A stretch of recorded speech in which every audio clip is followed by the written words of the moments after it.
जय हिंद दोस्तों। आज हम देखेंगे लोकसभा और राज्यसभा में अंतर क्या है, ये किस किस आर्टिकल में आती है, कितने सदस्य लोकसभा में है और कितने सदस्य राज्यसभा में है। तो इन सब चीज़ों को आज हम डिटेल से जानने वाले हैं। तो आइए आज का लेक्चर शुरू करते हैं। दोस्तों लेक्चर शुरू करने से पहले एक इसका स्क्रीनशॉट ले लो। दोस्तों लेक्चर शुरू करने से पहले अपनी संसद को देख लो। हमारी जो संसद है वो किस आर्टिकल में आती। तो हमारी संसद आर्टिकल आती 79 में। किसमें? 79। भूल मत जाइए, बहुत ज्यादा इंपॉर्टेंट है। और देखो हमारी जो संसद का पार्ट है वो कौन कौन है। देखो, क्या राष्ट्रपति हमारी संसद का पार्ट है? क्या पार्लियामेंट के अंदर संसद के अंदर राष्ट्रपति भी आते? तो जी हाँ, हमारे देश के जो प्रेसिडेंट है वो भी हमारी जो संसद है उसका हिस्सा है। दूसरा कौन है? लोकसभा। और फिर क्या है? राज्यसभा। ये हमारी संसद का पार्ट है। राष्ट्रपति, लोकसभा और राज्यसभा हमारी संसद का क्या है?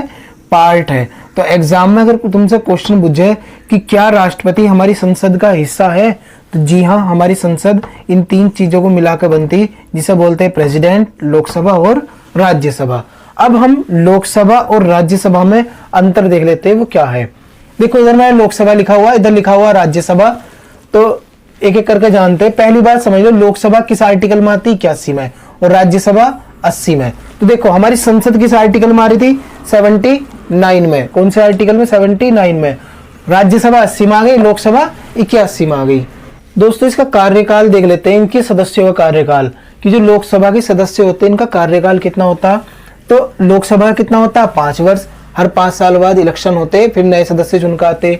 और राज्यसभा कितना होता है? 6 वर्ष। राज्यसभा के जो सदस्य हैं उनका कार्यकाल कितना? 6 वर्ष। हर 2 साल के अंदर 1/3 सदस्य क्या होते? पदमुक्त होते रहते राज्यसभा से। और उनकी जगह फिर 1/3 जो सदस्य है वो उसकी जगह आ जाते हैं। और उनका जो चुनाव होता है वो अप्रत्यक्ष तरीके से होता। कैसा? अप्रत्यक्ष। अभी बताऊंगा, यहाँ पे प्रत्यक्ष और अप्रत्यक्ष भी लिखा हुआ। तो फिलहाल अभी समझ लो कार्यकाल कितना हो गया? 6 वर्ष। इनका 5 वर्ष। कंपैरेटिव वे में अगर तुम याद करोगे ना तो अच्छे से तुम्हारी समझ में आ जाएगा ये। तो इस वजह से मैंने यहाँ पे इस तरीके से लिखा हुआ कि इधर लोकसभा और इधर राज्यसभा। तो देखो रटने की जरूरत नहीं है, बस थोड़ा सा ध्यान लगाने की जरूरत है। लोकसभा के अंदर सीट कितनी है? टोटल 552। राज्यसभा में कितनी है? 250। तो ये जो लोकसभा के अंदर 552 सीट है, ये मतलब ये सदस्य किस प्रकार से है। तो देखो 2 आंगल भारतीय होंगे। आर्टिकल 131 ये बोलता कि हमारी लोकसभा के अंदर 2 आंगल भारतीय क्या होंगे? मनोनीत होकर आएंगे। हालांकि अभी कुछ टाइम पहले 126वां संविधान संशोधन प्रस्तुत करा गया था, उसके द्वारा क्या करा गया? ये 2 आंगल भारतीय थे ना, इनका हटा दिया गया। अब इन्हें हटा दिया गया। सदस्य उतने रहे, इसकी जगह अनुसूचित जाति और अनुसूचित जनजाति उनके सदस्य बढ़ा दिए। लेकिन अब ये 2 आंगल भारतीय यहाँ से हट चुके हैं। पहले किस आर्टिकल के तहत यहाँ पे राज्य लोकसभा के अंदर आते थे? आर्टिकल 331। समझ गए ना? आर्टिकल 331 के तहत 2 सदस्य राष्ट्रपति क्या करते थे? मनोनीत करते थे लोकसभा के लिए। लेकिन संविधान संशोधन कौन सा करा गया? 126वां, उसके द्वारा इसे हटा दिया गया। अब ये इसका पार्ट नहीं है।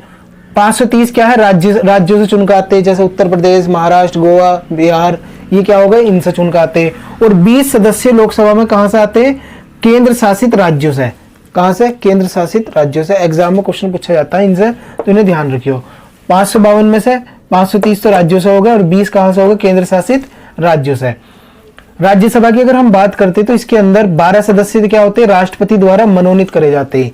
क्या राष्ट्रपति किसी भी सदस्य को उठाकर मनोनीत कर देगा? क्या तुम हो, तुम्हें भी राष्ट्रपति जो हमारे देश के प्रेसिडेंट है वो तुम्हें राज्यसभा में उठाकर मनोनीत कर देंगे? मनोनीत मतलब एक तरीके से उसके लिए कोई इलेक्शन लड़ने की जरूरत नहीं, कुछ नहीं, तुम्हें नॉमिनेट कर दिया गया राज्यसभा में। तो देखो नहीं, बिल्कुल ऐसा नहीं है कि तुम्हें भी राज्यसभा में एकदम से मनोनीत कर दिया जाएगा। राज्यसभा के अंदर जो 12 सदस्य मनोनीत करे जाते हैं, ये कहां से निकल कर आते हैं? 4 एरिया से निकल कर आते हैं। LASS याद रखना।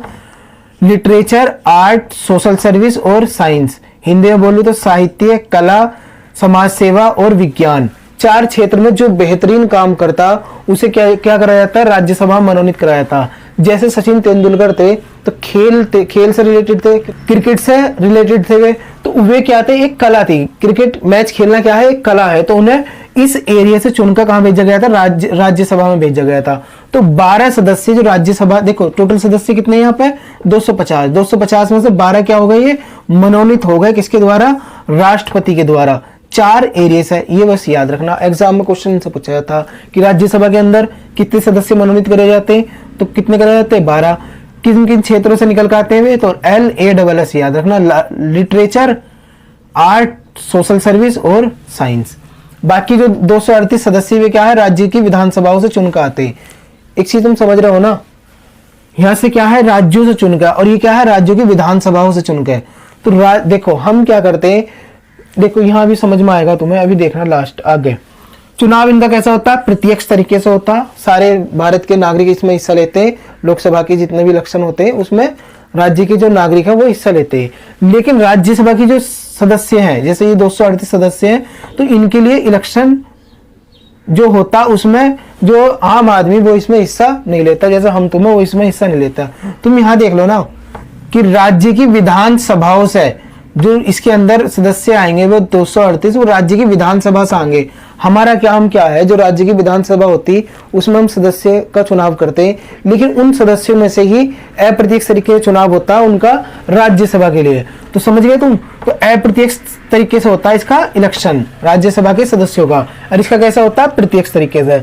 इसका जो गठन करा गया था वो कब करा गया था, 17 अप्रैल 1952 को इसका गठन करा गया था। और एक चीज और, ये जो 552 सदस्य इसके अंदर है और 250 इसके अंदर है, तो देखो संविधान के अंदर 84वां संविधान संशोधन प्रस्तुत करा गया, उसमें ये बोला गया कि हम ना एक आधार बना लेते हैं। देखो तुम सोच रहे होंगे यार राज्यसभा के अंदर कम क्यों है, लोकसभा के अंदर ज्यादा क्यों है, ये 552 ही क्यों है, 600 भी तो हो सकते थे, है ना, या ये 300 ही तो हो सकते थे, इस तरीके से हो सकते थे। देखो क्या है, 84वां संविधान संशोधन करा गया 2001 में। कब, 2001 में। उसके द्वारा ये बोल दिया गया, देखो हमारी लोकसभा और हमारी जो राज्यसभा है ना, इसके अंदर जो सदस्य आते हैं वो राज्य की जनसंख्या के आधार पर निर्धारित करे गए। उत्तर प्रदेश से तुम देख लो, राज्यसभा के अंदर 31 सीट है, सबसे ज्यादा है, क्योंकि हमारे देश में सबसे ज्यादा जो जनसंख्या है वो किस राज्य में, उत्तर प्रदेश से, उत्तर प्रदेश में है, तो उत्तर प्रदेश की सीट सबसे ज्यादा है राज्यसभा के अंदर। समझ रहे हो तुम, तो क्या है, 2084वें संविधान संशोधन 2001 द्वारा ये बोला गया कि हम ना एक आधार बना रहे हैं 1971 की जनसंख्या को, जनगणना को, और उसके आधार पर हमने सीट फिक्स कर रखी, कहाँ, लोकसभा के अंदर और राज्यसभा के अंदर। हम इसमें बिल्कुल भी चेंज नहीं करने वाले, कब तक, 2026 तक। जब मैंने अभी तुम्हें 42वां संविधान संशोधन पढ़ाया था तो इसके बारे में जिक्र करा था तब भी, और मैं अब भी कर रहा हूं इसे, कि 84वें संविधान संशोधन 2001 द्वारा यह निर्धारित कर दिया गया कि 2026 तक लोकसभा और राज्यसभा की सीट नियत रहेगी, चाहे जनसंख्या बढ़ती या घटती। समझ गए, 2026 में 2021 की जनगणना के आंकड़े लिए जाएंगे और उसमें हम देखेंगे कि किस राज्य में जनसंख्या बढ़ी है, किस में घटी है। मान लो क्या होगी, बिहार में उत्तर प्रदेश से ज्यादा हो गई, तो राज्यसभा के अंदर सीट हो जाएगी ना, वो उत्तर प्रदेश से ज्यादा हो जाएगी, किसकी, बिहार की। तो उसके जनगणना के आधार पर यहाँ पे सीट निर्धारित करी हुई 2026 तक ये निश्चित है। देखो गठन कब करा गया था इसका, 17 अप्रैल 1952 को करा गया था, इसका 3 अप्रैल 1952 को। एग्जाम में ये क्वेश्चन पूछा जा चुका कि जो हमने लोकसभा और राज्यसभा के अंदर सदस्य नियत कर रखे, निश्चित कर रखे, वो किस संविधान संशोधन के द्वारा करे गए थे, 84वां संविधान संशोधन 2001 था, ये याद रखियो। गठन कब करा गया था लोकसभा का, बताया भी 17 अप्रैल 1952, इसका 1952, ये लेकिन 3 अप्रैल था। बैठक कब हुई थी इसके पहले, 13 मई 1952 को, दोनों का इसमें सेम है, तो इसमें कोई ज्यादा दिक्कत है ही नहीं, इन दोनों को याद रखना, बस ये थोड़ा सा अंतर है इसमें। टाइप, ये कैसा है, कैसा सदन है, अस्थायी। हर 5 साल बाद लोकसभा क्या होती है, डिसॉल्व हो जाती है, वो उसका क्या होता, फिर से इलेक्शन होता, फिर से चुनकर आती, फिर 5 साल बाद फिर से डिसॉल्व हो जाती। तो इस वजह से ये क्या है, अप्रत्यक्ष है। कैसा सदन है, अप्रत्यक्ष। इसे क्या बोला जाता है, राज्यसभा को स्थायी सदन, परमानेंट सदन बोला जाता है इसे। क्यों, क्योंकि इसके जो सदस्य हैं वो एक साथ पद मुक्त नहीं होते, हर 2 साल में 1/3 सदस्य होते हैं, और इसमें क्या होता है, हर 5 साल बाद होते रहते। समझ गए, हर 5 साल हुआ सारे सदस्य पद मुक्त हो गए। इसमें ऐसा बिल्कुल नहीं होता राज्यसभा में। वर्तमान संख्या कितनी है, मैंने यहाँ पे बोला 552 टोटल सीट है, लेकिन लोकसभा के अंदर भी जो वर्तमान सदस्य जा रहे हैं वो कितने जा रहे हैं, तो वे जा रहे हैं टोटल अभी 545। जैसे तुम स्कूल में देख लो कि वहां पे जो स्टूडेंट होते हैं वो तो होते हैं लगभग एक क्लास में कितने 45 है, तो लगभग 40, किसी दिन 38, इस तरीके से रहते हैं। तो लोकसभा के अंदर अभी जो सदस्य जाते हैं वो कितने हैं, 545 जो वर्तमान में सदस्य है। 545 तुम इसे इस तरीके से याद रखना कि 530 तो देखो ये हो गए, और इसमें से घटा देना कितने 13, तो ये कितने हो जाएंगे 543। 2 आंगल भारतीय थे, खत्म कर दी, तब ये टोटल कितने हो गए 545 हो गए। लेकिन देखो यहाँ पे क्या है 245 सदस्य, सीट कितनी थी यहाँ पे केवल 250 थी, लेकिन सदस्य चुन के कितने आ रहे हैं 245 ही, है ना। तो ये 12 तो ये हो गए, बाकी कितने बचे 233 क्या हो गए वे राज्य की विधानसभाओं से, और 12 तो ये मनोनीत होकर आ रहे हैं, तो इसमें कोई कम बढ़ती हो ही नहीं रहा। तो ये इस तरीके से याद रखना। अभी टोटल जो सीट जो संख्या है लोकसभा के अंदर, राज्यसभा के अंदर, वो टोटल 245 है। तो आई होप तुम्हें समझ में आ गया होगा। कुछ और फैक्चुअल इंफॉर्मेशन जान लो। राज्यसभा से चुने गए हमारे देश के प्रधानमंत्री कौन कौन से थे, तो कौन कौन थे, इंदिरा गांधी थी, देवगौड़ा थे, आई के गुजराल साहब थे, और मनमोहन सिंह। ये वे थे जो राज्यसभा के सदस्य थे, लेकिन बाद में ये क्या करे गए, प्रधानमंत्री पद के लिए चुने गए राज्यसभा के सदस्य होने के बावजूद। तो देखो इसे याद कैसे रखा है, एग्जाम में क्वेश्चन पूछा जाता कि राज्यसभा से चुने गए प्रधानमंत्री कौन कौन थे, तो इंदिरा गांधी, देवगौड़ा, आई के गुजराल, मनमोहन सिंह। याद कैसे रखे हैं, ईद में गम, बस ये ट्रिक याद रख लो, ईद में गम। तो ई से इंदिरा गांधी, दे से देवगौड़ा, मैं इसमें साइलेंट, और गै से क्या हो गया, गै से आई के गुजराल, या गुजराल याद रख लो बस, गै से गुजराल, मैं से क्या हो गया मनमोहन सिंह। तो ईद में गम। दोस्तों एक चीज और याद रख लो यहाँ पर भी कि राज्यसभा के जो सदस्य इन्हें शपथ कौन दिलाता, तो इन्हें शपथ दिलाता राष्ट्रपति। कौन, राष्ट्रपति, ये याद रखियो। राज्यसभा के जो सदस्य होते हैं इन्हें शपथ कौन दिलाता, राष्ट्रपति।